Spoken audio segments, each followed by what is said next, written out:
YCP కార్యాలయంలో ఆ party అధికార ప్రతినిధి అంబటి రాంబాబు మాట్లాడుతున్నారు. ఇప్పుడు అలా చూద్దాం. అయిపోయినటువంటి తరుణమని మనం చేస్తున్నా ప్రజలు చేసేటటువంటి నిర్ణయం అద్భుతంగా ఉండబోతుంది.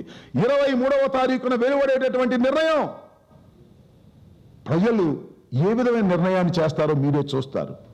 5 సంవత్సరాల చంద్రబాబు నాయుడు గారి దుష్ట పరిపాలనకు చమరగీతం పాడే విధంగా, ఒక మంచి పరిపాలన అందించే విధంగా చెయ్యబోతున్నారనే విషయం అందరికీ అర్థమైపోయినటువంటి తరుణం.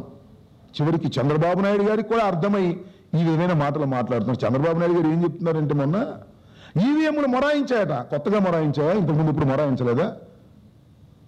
ఈవీఎంలు కొత్తగా వాడుతున్నారా? ఇంతకుముందు వాడలేదా? ఏమండి చంద్రబాబు నాయుడు గారు, గతంలో మీరు గెలిచారు కదా, ఈవీఎంలతోనే గెలిచారు కదా, మర్చిపోయారా?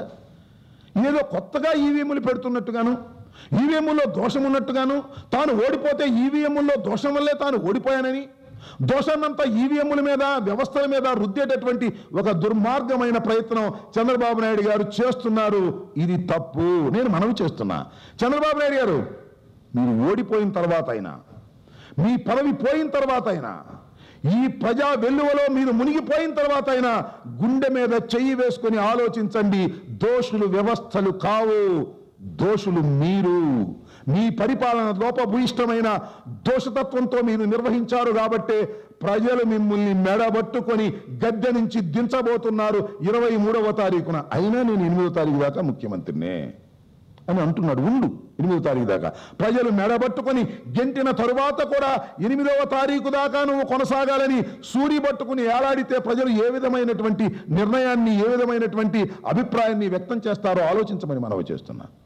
ఒక గందరగోళమైన పరిస్థితుల్లో తెలుగుదేశం పార్టీ ఒక గందరగోళమైన పరిస్థితుల్లో ఉంది. చంద్రబాబు నాయుడు గారు ఒక బీభత్సమైన గందరగోళ పరిస్థితిలో ఉన్నాడు. ఎందుకంటే మునిగిపోతున్న నావ మీరు మునిగిపోతున్నప్పుడు మీరు కన్న కలలన్నీ కూడా మాయమైపోతున్నాయి. మీరు కన్న కల ఏంటో నాకు తెలుసు. ఈ రాష్ట్రాన్ని పరిపాలించాలని కాదు, పరిపాలించడంతో పాటు ఈ రాష్ట్రానికి మీ సుపుత్రుడు, మీ ఏకైక పుత్రుణ్ణి రాజకీయ వారసుడుగా నిర్ణయించి